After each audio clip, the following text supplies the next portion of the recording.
bismillaahi raxmaani raxiim kulan wanaagsan qodobada ugu muhiimsan wararka Soomaalida iyo caalamkan waxa ugu dooron sariiq uusan ka baxsan karin oo loo dhigay markan Cabdiraxmaan Cabdishakuur Warsame lana rabo in laga reebo doorashada sanadka dambe 2021 dalka ka dhacaysa amar fila Soomaaliya ay duligtay dawladda Kenya awood tijaabinta maamulka madaxweyne Farmaajo la soo baxay iyo xiisad ka dhalatay arinta wasiir janan oo weli taagan mid kamid ah madaxdii ajaanibta al-shabaab ka barbar dagaalameysay ayaa sawiradiisa iyo qoraal ku saabsan macluumaadkiisa warqad lagu xardhay waxa laga helay gobolka Bay meelo kamid ah koonfur galbeed ayaana halkaasi ka arrimisay hadda wixii ku qornaa warqadaas ayaan faahfaahinay idinkaga haynaa Sacuudiga waxay dagaalkii Turkiga ay kula jireen markan ula soo wareegeen dhinaca Soomaaliya xogta boqortooyada ay faafisay oo muuqata daandaansi ku socda dawladda Turkiga Faysal Cali Waraabe oo dhinac kale ka tusay dadka reer Somaliland inaysan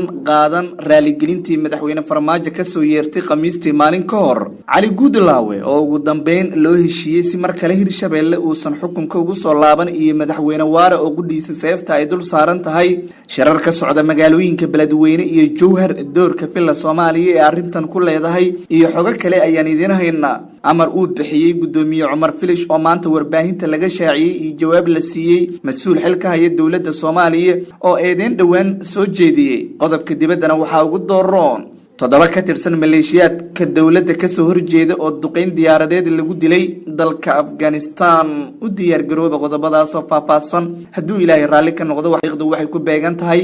15 bisha labaad ee Febraayo sanada 2020 warkii oo fidsan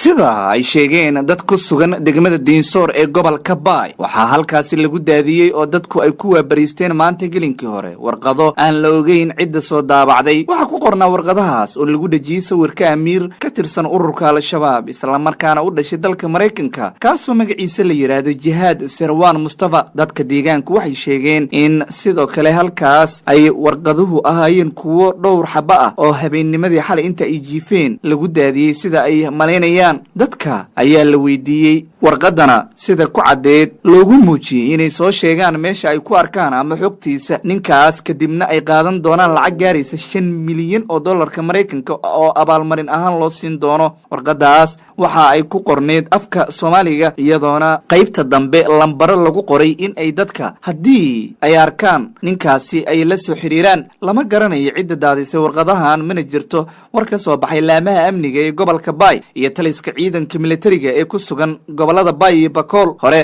ayaa dawladda Mareykanka waxa ay madaxiisa u duligtay ninkan Sirwan Mustafa la yiraahdo lacag gaaraysa 5 milyan oo dollarka Mareykanka waxaana dadka ay u badinayaan in dawladda Mareykanka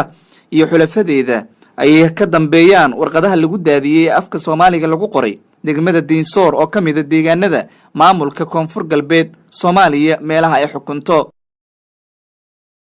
xurgufta ka dhex jirta dawladaha Ankara iyo waliba Riyaad ayaa dagaalkooda hadda waxa ay u muuqataa mid ay u soo weeciyeen gudaha Soomaaliya Caadil Al-Jubayr ayaa waxa uu xaqiijiyay in boqortooyada ay ka soo horjeedo waxa uu ku tilmaamay duulaanka Turkiga ee Suuriya iyo taageerada uu u fidiyo maleeshiyaad xagjiriin ah oo ka dagaalama wadamada Liibiya iyo Soomaaliya sida warka uu yiri waxa uu sheegay Caadil Al-Jubayr in Turkiga uu ka soo horjeedo xasilooni darrada laga sameeyo dalalka Soomaaliya Liibiya iyo Suuriya Al-Jubayr ayaa waxa uu sheegay in arintan ay ka soo horjeedaan isla markaana isagoo saxaafadda kula hadlayay magaalada Bucharest ee dalka Romania caasimada u ah oo socdaal uu ku joogo waxa uu sheegay in Sacuudiga uusan marnaba raali ka noqonaynin taageerada Turkida ay siinayso Soomaaliya marka la eego argagixisada iyo sida ay naas nuujinta ugu sameynayso waxaan ka soo horjeednaa galitaanka Turkiga ee Suuriya waxa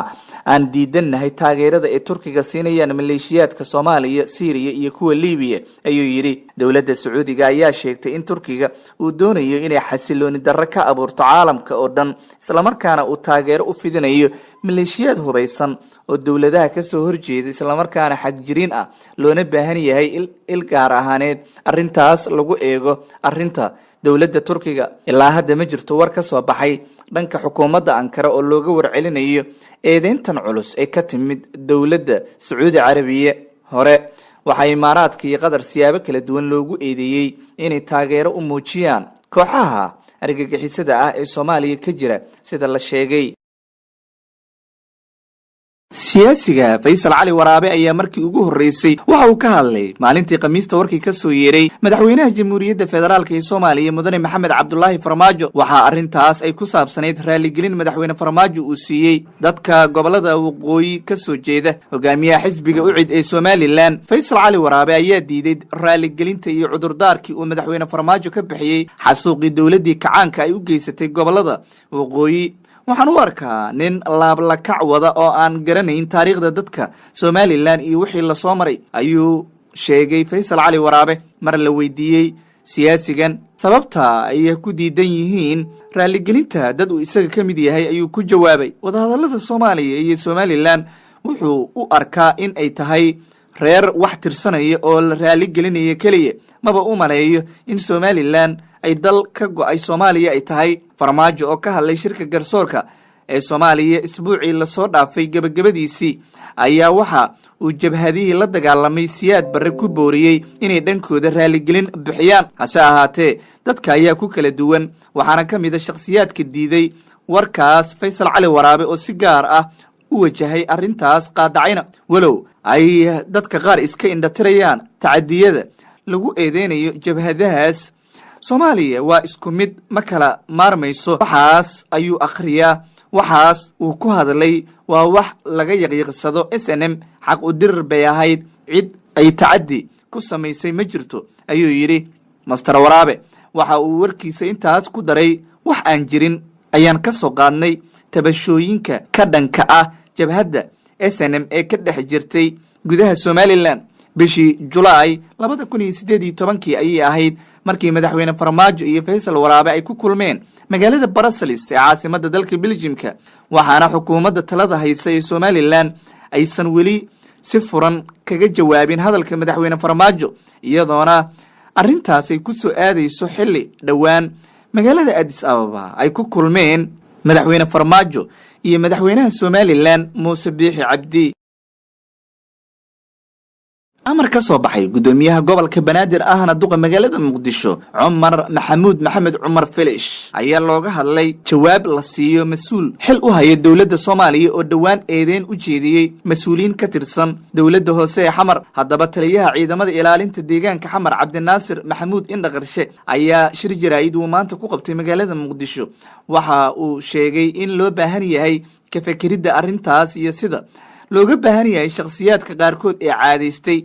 in ay bahdil ku sameeyaan xubnaha xilalka ka haya dawladda. waxa uu eedeen u jeediyey nin lagu magacaabo Cabdi Maxamed Ibrahim oo sheegtay inuu yahay siihayaha xilka safaaradda Soomaaliya ee dalka Burundi, kaas oo dhowaan warbaahinta qaarkood u sheegay in dhul aabihiis Maxamed Ibrahim liqliqato gudoomiyihii hore ee golaha shacabka uu lahaa xoog ay ku hor istaageen xubno dawladda shaarkeeda huwan kana mid yahay taliyaha maanta saxaafadda la hadlay Cabdinaasir Maxamuud Indhaqarshe. hase ahaatee dhulkan oo ku yaala Kawaanbari degmada Kaaraan ayaa waxa uu Indhaqarshe sheegay in ay tahay dhul dawladeed oo hadda xarunta baadiqabad ay dawladda hoose Xamar ku shaqayso, wuxuuna wax laga xumaada ku sheegay in shakhsiyaad dawladda shaarkeeda huwan ay sidaas u hadlaan. amarka jawaab celinta lagu siiyey siihayaha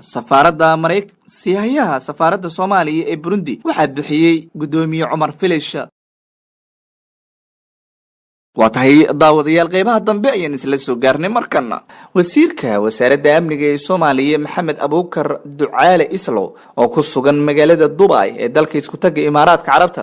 ayaa wareysi dhinacyo badan taabanaya laga qaaday. waxa uu kaga waramay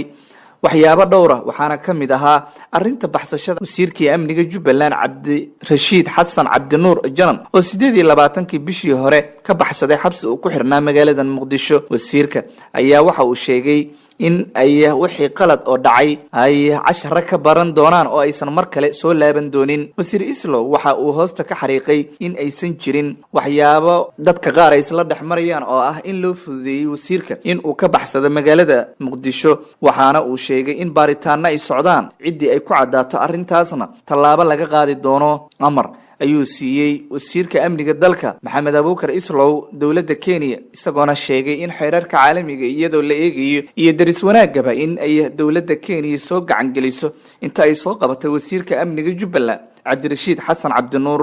waxa kale oo intaas ku daray in isbedel dhanka amniga ah ay ku soo kordhin doonaan magaalada Muqdisho dhagaxaanta wadooyinka lagu xirayna laga qaadi doono. waxa uu xusay in qaraxyadu ay yaraadeen taas oo ka dhignayd in gaadiidka qaraxyada ay shabaabku soo abaabulaan dhagaxdaas ay deer u noqdeen oo ay isgoysyada ex control afgoy iyo meelaha duleedka ka ay dhowr mar qaraxyo ka fuliyeen. ugu dambeyn wuxuu hoosta ka xariiqay in la qaadi doono dhawaan dhagaxyada lagu jaray wadooyinka magaalada Xamar oo la geyn doono jidka warshadaha iyo qaybo kamid ah wadada wadnaha sida uu sheegay. mar uu soo hadal qaaday arrinta Cabdiraxmaan Cabdishakuur Warsame siyaasiga mucaaradka ku ah dowladda Soomaaliya ayuu wasiir Islow sheegay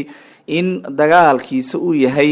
mid lax gowracan geedkama waabato oo kale ah maadaama uu sheegay in qayladhaanta iyo weliba eedeynta dowladda uu la daba joogo laga xaliyay qoysaska askartii ilaalada u ahayd ee laga dilay weerarkii dhacay bishii December 2017. hase ahaatee Cabdiraxmaan Cabdishakuur ayaa dhowr mar waxa uu sheegay in ehelada dadkaas aan wax magdhow la siinin